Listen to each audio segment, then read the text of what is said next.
Hi everyone. So in today's video, we are going to be looking at collecting research. So to get started, first I want you guys to just take a couple minutes and get ready. Remember that this is available in your Canvas inbox, and also I texted a copy out on Remind. So you can access the presentation that way. Feel free to use my timers that I have built in here for you. You'll be doing things like free writing and that kind of thing, just like if we were in in-person class. So let's get started. First, gather your resources. You should have something to write with and something to write on. Remember that you can do this online or on paper, whatever you're comfortable with. If you have our essay prompts handy, that would be a good thing to have as well. So go ahead and take a couple minutes and get those things ready. And then when you're ready, move on.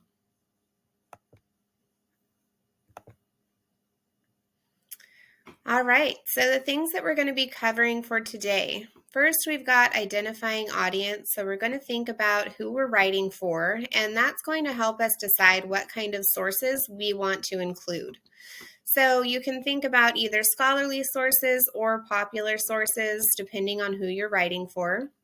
Then we'll look at our resources that we have for gathering those sources. And in this case, we're going to be looking into those library research resources, such as library databases and that kind of thing. After you've got your sources, it's important that you know how to cite them, so we'll go over that, and then we'll end with a recap and some helpful links that you can use to help you practice all of these skills. Okay, so our first free write. I want you to take a couple of minutes and think about how you change your speech and or behavior based on who you're speaking to. So a lot of the time, the language that we use with people like our friends versus maybe our parents, grandparents, or in the workplace are different depending on who's around. So take a couple of minutes and just think about your behavior, your speech, the language that you use with different audiences. Remember, you can use our timer here in the presentation if you're following along with that. So just free write to yourself for a couple of minutes about that, and then when you're ready, move on to the next part. All right, so hopefully you're done with your free write. Next, we're going to look at identifying our audience. So just like we change the way that we speak depending on what setting we're in, we also change the ways that we write and the outside sources that we use depending on who we're writing for. So it's important that when we're writing, we understand who our different audiences are. So some things that you can think about in terms of audiences that you might be writing for. You might have an academic audience. So these are people like your teacher or other experts in your field of study. You might be writing for your peers. So maybe you're writing for other college students or maybe your colleagues. Sometimes we also write for professional audiences. So are you writing something for work or to get a job? So it's important to think about our audience so that we know what kinds of sources we want to use. So I'm going to have you guys add to your free write. I want you to think about the current projects that you're working on in our class. So if you don't have those handy, I've got our class websites here for you in our presentation that we're going over. So you can click on those to access our various different prompts for whatever project you're working on. So go ahead and take a minute and get that handy. Also during this time, I'd like you to free write and think about what your current projects or writing assignments are asking of you. Who's your audience for whatever you're working on in class right now? How can you identify your audience, and how do you think this might affect the kinds of research that you need for this particular project? So take a couple minutes, either pause the video, or you can use that built-in timer as well to help you kind of gauge that. Free write to yourself for that 2 minutes, and then go ahead and move on.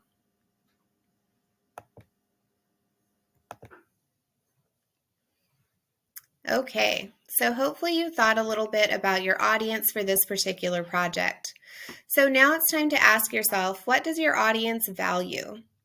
So, for example, if we're writing in an academic and professional kind of setting, a lot of the time those people tend to value things like scholarly research. So, these are things like peer reviewed, reputably published works, such as published books and journal articles. It's important to also pay attention to relevance if this is your audience. So, we want to focus on articles and books that have been published recently, like within a few years, because research changes over time, and as we learn new things, the research gets updated.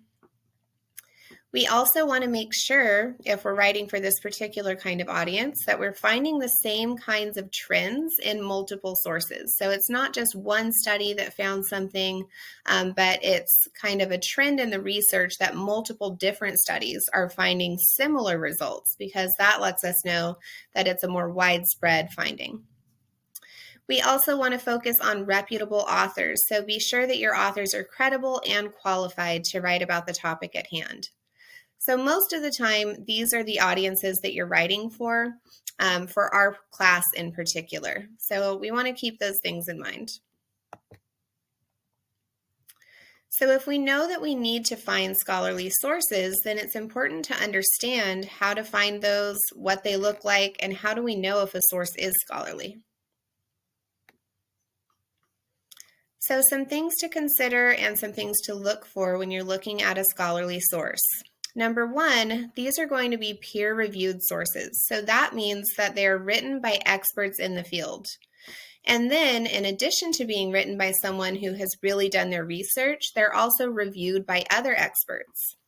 And often these will also cite other experts in the field. So think of it as a lot of experts talking amongst themselves and all agreeing that this particular research is well researched, they've taken the time, and they have the expertise to be writing on this subject. Another thing to look at in terms of scholarly sources is they're going to be reputably published, and the authors themselves will have a good reputation. So they're published in scholarly journals or by reputable publishing houses, and they're written by people who have degrees in their field, who have published research in that field, those kinds of things. So it's important to do your research here. So when you look at something and you're wondering if it's scholarly, you can just do a quick search about that particular publisher or about that author and find that information to let you know that they are published reputably and that the author really knows what they're talking about. We also want to make sure that our scholarly sources are relevant. So they should be published pretty recently. Generally within a few years is great, but depending on the subject that you're researching, this part varies a lot. So as long as it's relevant to your audience and for your purpose, it's probably going to work. If you're ever in doubt about that, you can always ask a tutor or ask myself or whichever teacher you're researching for, because they'll probably have their own parameters. So that was scholarly sources. Now we're on to popular sources, because we don't always need only scholarly sources. Sometimes popular sources are okay to use. So let's talk a little bit about those. Popular sources might be written by people who know a lot about the topic, but they might not be.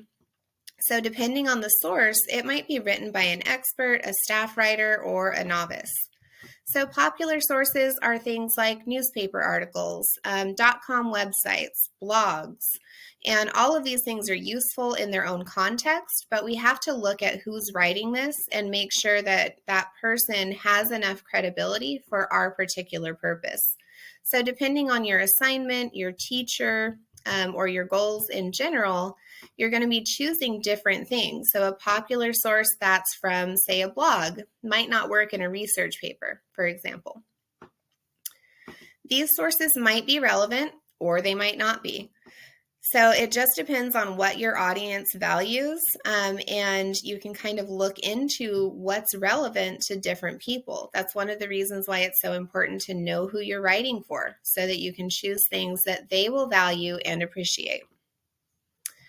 Popular sources might be reputably published. Maybe it's like a .org website that is really, well researched and handled by experts in the field. That would be great. but it might be something like Wikipedia, which is maybe not as reputably published because anybody can sign on to Wikipedia and change that, right? So we want to look into where it's published and just sort of be aware and make sure that we're making good choices about which sources we use depending on our audience and our purpose. All right, so we're going to take a couple of minutes and add to our free write again. So again, you can use our timer here, or you can just pause the video and write to yourself for a little bit, but I want you to think about when it might be useful and or necessary to use scholarly sources, and when in your life or your writing might it be okay to include some popular sources. And then also start to consider, what do you know about where you might find each of these kinds of sources? So take a couple minutes, write to yourself.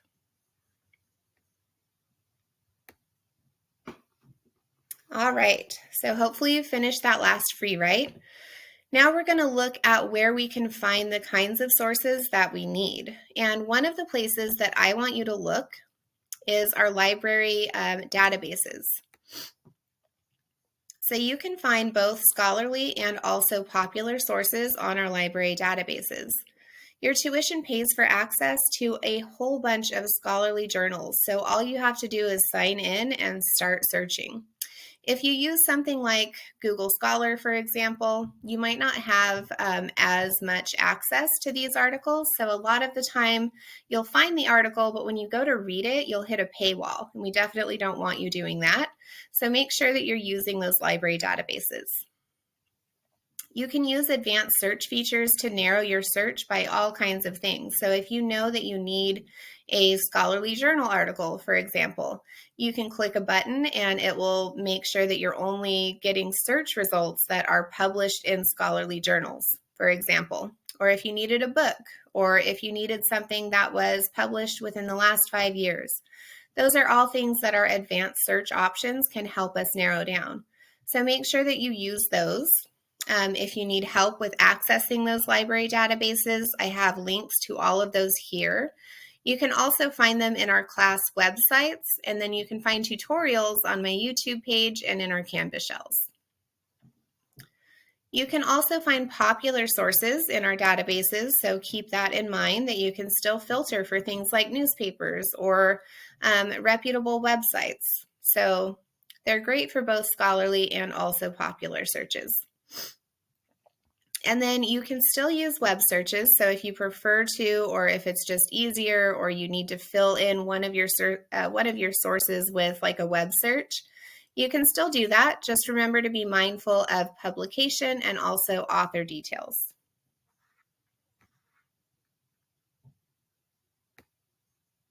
All right. So once you have your sources, it's also important to think about how to cite them.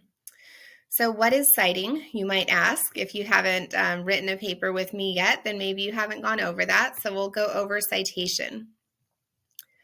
So there are a couple of ways that you need to cite sources. When we're citing sources, we're just giving the author credit, and we're using some information that comes from somewhere else, like a scholarly or a popular source.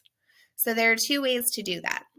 One, you've got an in-text citation. In an in-text citation, these are the citations that happen after we use something like a quote in the body of our essay. So if you're writing a paragraph and you need to include an outside source to help you prove a point, you're also going to need to include an in-text citation after that particular quote. Because we use MLA format, you're going to include parentheses after your quoted information, and what goes inside that parentheses varies a little bit just depending on what you're writing and how you're writing, how many authors your source has, a few things like that.